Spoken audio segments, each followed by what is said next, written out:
حضور صلی اللہ علیہ وسلم کا 2 سے زیادہ کی جماعت پر اسلام کی دعوت پیش کرنا۔ حضرت ابن عباس رضی اللہ عنہما فرماتے ہیں، عتبہ بن ربیعہ، شیبہ بن ربیعہ، ابو سفیان بن حرب، بنو عبد الدار کے ایک آدمی، بنو الاسد کے ابو البختری، اسود بن عبد المطلب بن اسد، زمع بن اسود، ولید بن مغیرہ، ابو جہل بن ہشام، عبداللہ بن ابی امیہ، امیہ بن خلف، عاص بن وائل، نبیہ بن حجاج سہمی اور منبع بن حجاج سہمی، اور کم و بیش سب کے سب سورج ڈوبنے کے بعد کعبہ کے پیچھے کی جانب جمع ہوئے اور آپس کے مشورہ سے یہ بات طے کی کہ محمد صلی اللہ علیہ وسلم کو آدمی بھیج کر بلاؤ اور ان سے کھل کر بات کرو اور ان سے اتنا جھگڑو کہ لوگ سمجھ لیں کہ ہم نے پوری کوشش کی ہے۔ چنانچہ ایک آدمی کو یہ پیغام دے کر حضور صلی اللہ علیہ وسلم کے پاس بھیجا کہ آپ کی قوم کے سردار آپ سے بات کرنے کے لیے یہاں جمع ہیں۔ آپ صلی اللہ علیہ وسلم جلدی سے ان کے پاس اس خیال سے تشریف لے آئے کہ شاید اسلام قبول کرنے کے بارے میں ان لوگوں کی رائے بن گئی ہے، کیونکہ آپ صلی اللہ علیہ وسلم ان کے ایمان لانے کے لیے بے چین رہا کرتے تھے اور دل سے چاہتے تھے کہ ان کو ہدایت مل جائے، اور ان کا نقصان اور بگاڑ آپ صلی اللہ علیہ وسلم پر بہت گراں تھا۔ آپ صلی اللہ علیہ وسلم ان کے پاس آ کر بیٹھ گئے تو انہوں نے کہا، اے محمد، ہم نے تم کو آدمی بھیج کر اس لیے بلایا ہے تاکہ تم کو سمجھانے میں ہم اپنا سارا زور لگا دیں اور لوگ سمجھ جائیں کہ ہم نے سمجھانے کی پوری کوشش کر لی ہے۔ اللہ کی قسم، ہمیں پورے عرب میں کوئی آدمی ایسا نظر نہیں آتا جس نے اپنی قوم کو ان پریشانیوں میں مبتلا کیا ہو جن میں آپ نے اپنی قوم کو مبتلا کیا ہے۔ آپ نے ان کے آباء و اجداد کو برا بھلا کہا اور ان کے دین میں عیب نکالے اور ان کو بیوقوف بتایا اور ان کے خداؤں کو برا بھلا کہا اور ان کی جماعت میں پھوٹ ڈال دی، ہم سے تعلقات بگاڑنے والا ہر برا کام کیا۔ اگر آپ کا ان باتوں سے مقصد مال حاصل کرنا ہے تو ہم آپ کے لیے اتنا مال جمع کر دیں گے کہ آپ ہم میں سب سے زیادہ مالدار ہو جائیں گے، اور اگر آپ ہمارے سردار بننا چاہتے ہیں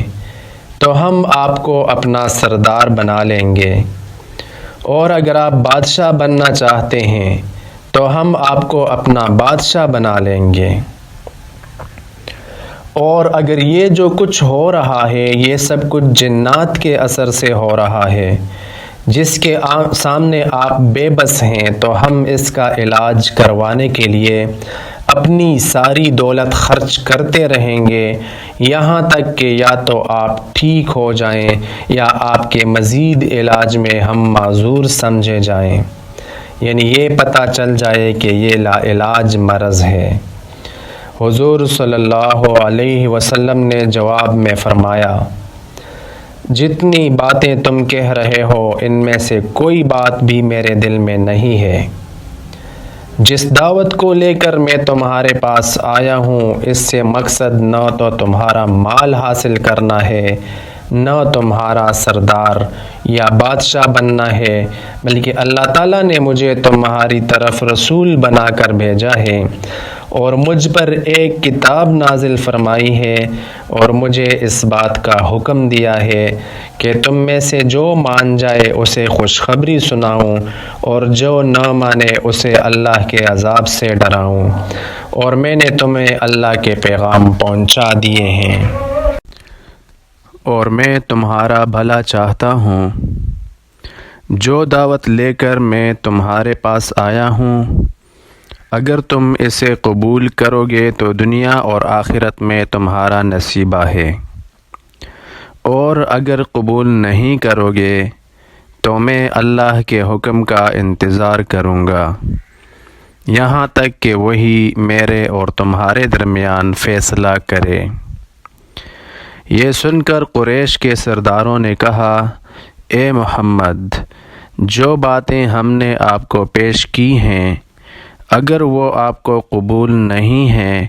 تو آپ کو خوب معلوم ہے کہ دنیا میں کوئی ہم سے زیادہ تنگ شہر والا اور ہم سے زیادہ کم مال والا اور ہم سے زیادہ سخت زندگی والا نہیں ہے۔ تو آپ کے جس رب نے آپ کو یہ دعوت دے کر بھیجا ہے، اس سے آپ ہمارے لیے یہ سوال کریں کہ وہ ان پہاڑوں کو ہم سے دور ہٹا دے جن کی وجہ سے ہمارے شہر تنگ پڑ گئے ہیں، اور ہمارے شہروں کو وسیع بنا دے، اور یہاں شام و عراق جیسی نہریں چلا دے، اور جو ہمارے آباء و اجداد مر چکے ہیں ان کو دوبارہ زندہ کر دے۔ ان میں سے خاص طور سے قصی بن کلاب کو بھی زندہ کرے، کیونکہ وہ سچے بزرگ تھے۔ پھر ہم ان سے پوچھیں گے کہ جو کچھ آپ کہہ رہے ہیں وہ حق ہے یا غلط ہے۔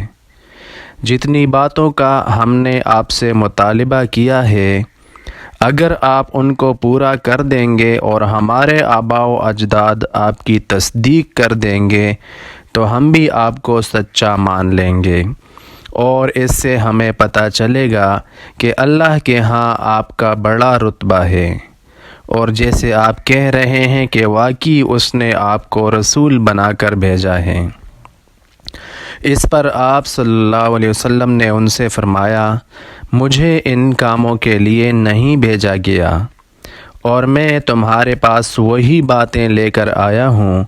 جن کو دے کر اللہ نے مجھے بھیجا ہے، اور جو کچھ دے کر مجھے تمہاری طرف بھیجا گیا ہے وہ سب میں تمہیں پہنچا چکا ہوں۔ اگر تم انہیں قبول کر لو گے تو تمہیں دنیا اور آخرت میں خوش قسمتی ملے گی، اور اگر تم قبول نہ کرو گے تو میں اللہ کے حکم کا انتظار کروں گا یہاں تک کہ وہی میرے اور تمہارے درمیان فیصلہ کریں۔ اس پر ان سرداروں نے کہا، اگر آپ ہمارے لیے یہ باتیں کرنے کو تیار نہیں ہیں تو کم از کم اپنے لیے اتنا تو کرو کہ اپنے رب سے کہو کہ وہ ایک فرشتہ بھیج دے جو آپ کی باتوں کی تصدیق کرے اور آپ کی طرف سے ہمیں جواب دیا کرے، اور اپنے رب سے کہو کہ وہ آپ کے لیے باغات، خزانے اور سونے چاندی کے محلات بنا دے، جس کی وجہ سے آپ کو ان باتوں کی تکلیف نہ اٹھانی پڑے جن کو ہم دیکھ رہے ہیں کہ آپ کو بازاروں میں جا کر ہماری طرح روزی تلاش کرنی پڑتی ہے۔ اگر آپ کا رب ایسا کر دے گا تو اس سے ہمیں پتہ چلے گا کہ آپ کا اپنے رب کے ہاں بڑا درجہ ہے، اور جیسے آپ کہہ رہے ہیں کہ واقعی آپ اس کے رسول ہیں۔ آپ نے فرمایا، نہ ہی میں یہ کروں گا اور نہ ہی میں اپنے رب سے یہ مانگوں گا، اور نہ ہی مجھے اس کام کے لیے تمہارے پاس بھیجا گیا ہے۔ اللہ نے تو مجھے خوشخبری سنانے والا اور ڈرانے والا بنا کر بھیجا ہے۔ تو جو باتیں لے کر میں تمہارے پاس آیا ہوں، اگر تم ان کو قبول کر لو گے تو دنیا اور آخرت میں تمہارا نصیبہ ہے، اور اگر قبول نہیں کرو گے تو میں اللہ کے حکم کا انتظار کروں گا یہاں تک کہ وہی میرے اور تمہارے درمیان فیصلہ کر دے۔ اس پر ان سرداروں نے کہا کہ آپ ہم پر آسمان گرا دیں، جیسے کہ آپ کا کہنا ہے کہ اگر آپ کا رب چاہے تو وہ ایسا کر سکتا ہے، کیونکہ جب تک آپ ایسا نہیں کریں گے ہم ہرگز آپ کو سچا نہیں مانیں گے۔ ان سے آپ صلی اللہ علیہ وسلم نے فرمایا، یہ تو اللہ کے اختیار میں ہے، وہ اگر چاہے تو تمہارے ساتھ ایسا کر بھی دے۔ ان سرداروں نے کہا، کیا آپ کے رب کو اس کا علم نہیں تھا کہ ہم آپ کے پاس بیٹھیں گے اور ہم آپ سے یہ سوالات اور مطالبے کریں گے؟ تو آپ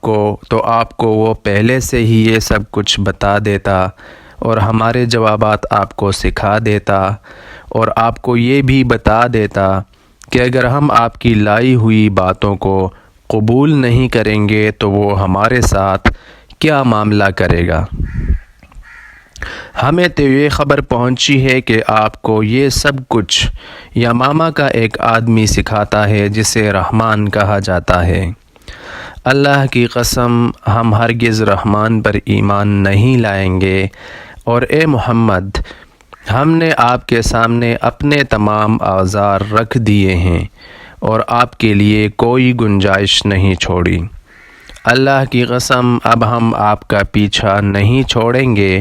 اور جو کچھ آپ نے ہمارے ساتھ کیا ہے ہم اس کا بدلہ لے کر رہیں گے، یہاں تک کہ یا تو ہم آپ کو ختم کر دیں یا آپ ہمیں ختم کر دیں۔ ان میں سے ایک بولا کہ ہم فرشتوں کی عبادت کرتے ہیں جو کہ اللہ کی بیٹیاں ہیں، نعوذ باللہ، اور دوسرے نے کہا ہم آپ کو اس وقت سچا مانیں گے جب آپ ہمارے سامنے اللہ اور فرشتوں کو، نعوذ باللہ، لا کر کھڑا کر دیں گے۔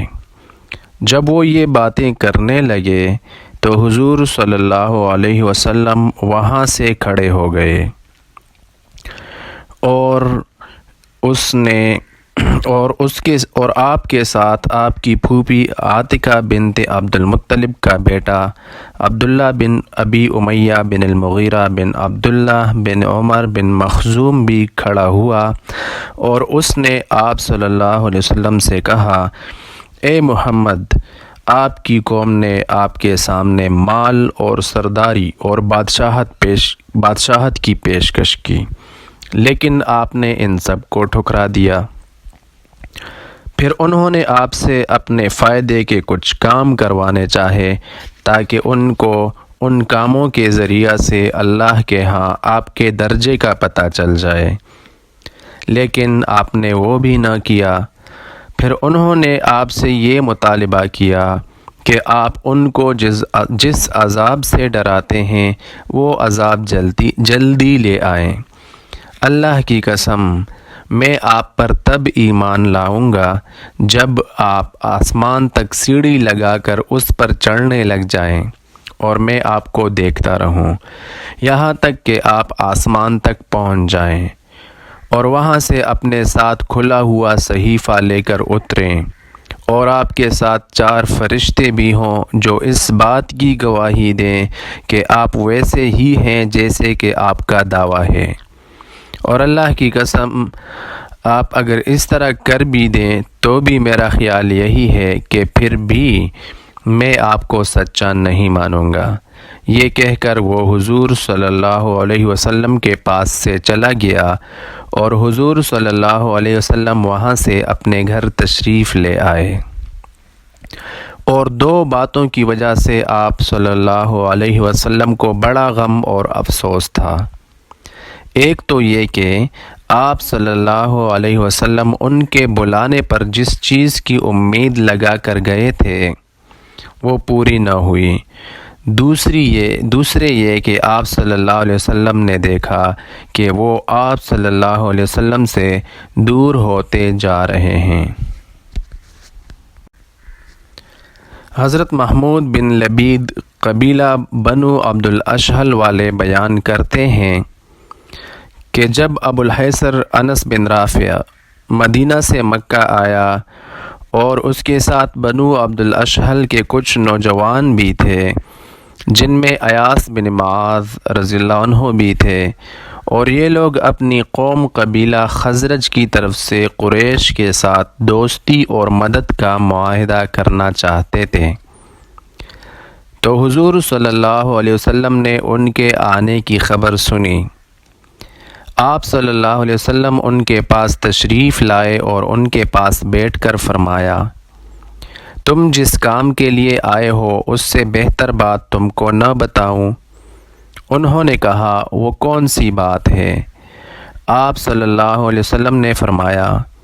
میں اللہ کا رسول ہوں، مجھے اللہ نے بندوں کی طرف بھیجا ہے، میں ان کو اللہ کی دعوت دیتا ہوں کہ وہ اللہ کی عبادت کریں اور اس کے ساتھ کسی بھی چیز کو شریک نہ کریں، اور اللہ تعالیٰ نے مجھ پر کتاب نازل فرمائی۔ پھر آپ صلی اللہ علیہ وسلم نے اسلام کی خوبیوں کا تذکرہ کیا اور انہیں قرآن پڑھ کر سنایا۔ حضرت ایاس بن معاذ رضی اللہ عنہ جو نوعمر لڑکے تھے، انہوں نے کہا، اے میری قوم، اللہ کی قسم، تم جس کام کے لیے آئے ہو واقعی یہ اس سے بہتر ہے۔ تو ابو الحیثر انس بن رافع نے کنکریوں کی ایک مٹھی لے کر حضرت ایاس رضی اللہ عنہ کے چہرے پر ماری اور کہا، اس بات کو چھوڑو،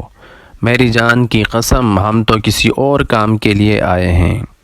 حضرت ایاس رضی اللہ عنہ خاموش ہو گئے اور حضور صلی اللہ علیہ وسلم وہاں سے کھڑے ہو کر تشریف لے گئے اور یہ لوگ مدینہ واپس چلے گئے۔ پھر اوس اور خزرج کے درمیان جنگ بعث کا واقعہ پیش آیا، جس کے کچھ ہی عرصے کے بعد حضرت ایاس رضی اللہ عنہ کا انتقال ہو گیا۔ محمود بن لبید کہتے ہیں کہ میری قوم کے جو لوگ حضرت ایاس رضی اللہ عنہ کے انتقال کے وقت ان کے پاس موجود تھے، انہوں نے مجھے بتایا کہ وہ لوگ ان سے لا الہ الا اللہ اور اللہ اکبر اور سبحان اللہ مرتے دم تک سنتے رہے، اور اس بات میں انہیں کوئی شک نہیں ہے کہ ان کا حالت اسلام پر انتقال ہوا ہے۔ جس مجلس میں انہوں نے حضور صلی اللہ علیہ وسلم سے اسلام کی دعوت کو سنا تھا، اسی مجلس میں اسلام کو قبول کر لیا تھا۔ حضور صلی اللہ علیہ وسلم کا مجمع کے سامنے دعوت کو پیش فرمانا۔ حضرت ابن عباس رضی اللہ عنہما فرماتے ہیں کہ جب اللہ تعالیٰ نے یہ آیت نازل فرمائی، وَأَنذِرْ عَشِيرَتَكَ الْأَقْرَبِينَ، جس کا ترجمہ یہ ہے، اور ڈر سنا دے اپنے قریب کے رشتہ داروں کو، تو حضور صلی اللہ علیہ وسلم باہر تشریف لائے اور مروہ پہاڑی پر چڑھ گئے، اور آپ صلی اللہ علیہ وسلم نے پکار کر کہا، اے آل فہر، تو قریش آپ صلی اللہ علیہ وسلم کے پاس آ گئے۔ ابو لہب بن عبد المطلب نے کہا، یہ فہر قبیلہ آپ کے پاس حاضر ہے، لہٰذا آپ فرمائیں کیا کہنا چاہتے ہیں۔ آپ صلی اللہ علیہ وسلم نے فرمایا، اے آل غالب، تو فہر کی اولاد میں سے بنو محارب اور بنو حارث واپس چلے گئے۔ آپ صلی اللہ علیہ وسلم نے فرمایا، اے آل لوی بن غالب، تو بنو تمیم الادرم بن غالب واپس چلے گئے۔ پھر آپ نے فرمایا، اے آل کعب بن لاوی، تو بنو عامر بن لاوی واپس چلے گئے۔ پھر آپ صلی اللہ علیہ وسلم نے فرمایا، اے آل مرہ بن کعب، تو بنو عدی بن کعب اور بنو سہم اور بنو جمح بن عامر بن حصیص بن کعب بن لاوی واپس چلے گئے۔ پھر آپ صلی اللہ علیہ وسلم نے فرمایا، اے آل کلاب بن مرہ، تو بنو مخزوم بن یقظہ بن مرہ اور بنو تمیم بن مرہ واپس چلے گئے۔ پھر آپ صلی اللہ علیہ وسلم نے فرمایا، اے آل قصی، تو بنو زہرہ بن کلاب واپس چلے گئے۔ پھر آپ صلی اللہ علیہ وسلم نے فرمایا، اے آل عبد مناف، تو بنو عبد الدار بن قصی اور بنو اسد بن عبد العزیٰ بن قصی اور بنو عبد بن قصی واپس چلے گئے۔ ابو لہب نے کہا، یہ بنو عبد مناف آپ کے پاس حاضر ہیں، آپ فرمائیں کیا کہتے ہیں۔ تو آپ صلی اللہ علیہ وسلم نے فرمایا، اللہ تعالیٰ نے مجھے حکم دیا ہے کہ میں اپنے قریبی رشتہ داروں کو ڈراؤں، اور آپ لوگ ہی قریش میں سے میرے قریبی رشتہ دار ہو، اور میرا اللہ کے سامنے کوئی اختیار نہیں چلتا ہے، اور نہ میں آخرت میں تمہارے لیے کچھ کرا سکتا ہوں جب تک کہ تم لا الہ الا اللہ کا اقرار نہ کر لو، اور جب تم اس کا اقرار کر لو گے تو اس کلمہ کی وجہ سے تمہارے رب کے سامنے تمہارے لیے گواہی دے سکوں گا، اور اس کی وجہ سے تمام عرب تمہارے مطیع اور فرما بردار ہو جائیں گے، اور تمام عجم تمہاری مان کر چلیں گے۔ اس پر ابو لہب بولا، نعوذ باللہ، تو برباد ہو جائے، کیا اسی لیے ہم لوگوں کو بلایا تھا؟ اس پر اللہ تعالیٰ نے تبت یدا ابی لہب و تب سورت نازل فرمائی کہ ابو لہب کے دونوں ہاتھ ٹوٹ گئے، یعنی اس کے ہاتھ برباد ہو گئے۔ حضرت ابن عباس رضی اللہ عنہما فرماتے ہیں کہ جب اللہ تعالیٰ نے وَأَنذِرْ عَشِيرَتَكَ الْأَقْرَبِينَ آیت نازل فرمائی تو آپ صلی اللہ علیہ وسلم صفا پہاڑی پر تشریف لے گئے اور اس پر چڑھ کر زور سے پکارا، یا صباحا، یعنی اے لوگو، صبح صبح دشمن حملہ کرنے والا ہے،